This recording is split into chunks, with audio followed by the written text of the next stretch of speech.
The preparation is really, really important, and actually it's easy to prepare for the big games. The boys will have finished a domestic season. All that work will be going in. They'll be looking at all the sequences and the set plays and whatever, and getting trained, really operating as a team. There's team doctors, physios, advisors. It's like parenting. You know, if you were taking your children to a country that you'd never visited before, you would do a little bit of research and look into what perhaps you would need to take and vaccinate against. Well, the players will be exactly the same. The Rugby World Cup 2019 in Japan is a great platform for the Encephalitis Society to raise awareness among the general public and many of the fans going about travel health and vaccine preventable diseases, in this case encephalitis. Encephalitis simply means inflammation of the brain, either through infection, breaching a person's blood-brain barrier, which is the thing that we have in our brains to keep bugs out effectively. In other cases, sometimes a person's own immune system can go wrong and their own immune system can attack the brain in error. So unfortunately, encephalitis has a high death rate, a high mortality rate, but in survivors they can often be left with an acquired brain injury, and that's leaving people with a whole range of difficulties. We want people travelling to the Rugby World Cup to think about travel health.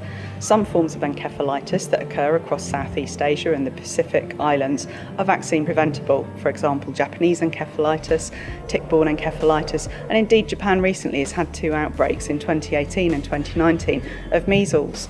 Vaccination is really something that needs to be considered if people are spending extended periods of time, for example, out in the countryside, if they're thinking of going on trips into the country or into more rural areas, then vaccination becomes more important. So there's lots of things that people can do to help themselves as well as seeking travel health advice. Avoiding touching animals, for example. You don't want to be bitten, you don't want to contract a rabies encephalitis, and wearing mosquito repellent, keeping things on like the air conditioning in your room.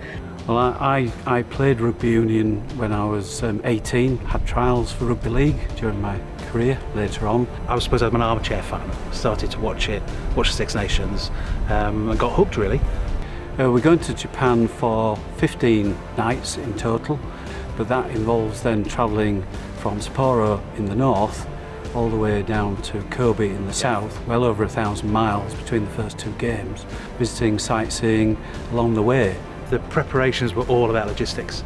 So they're all about where we're going to go, how we're going to get there, where we're going to stay. I must admit I hadn't given a thought to whether I would need any particular vaccinations until Russ raised the issue. There's an awful lot of coming together of people from all corners of the world.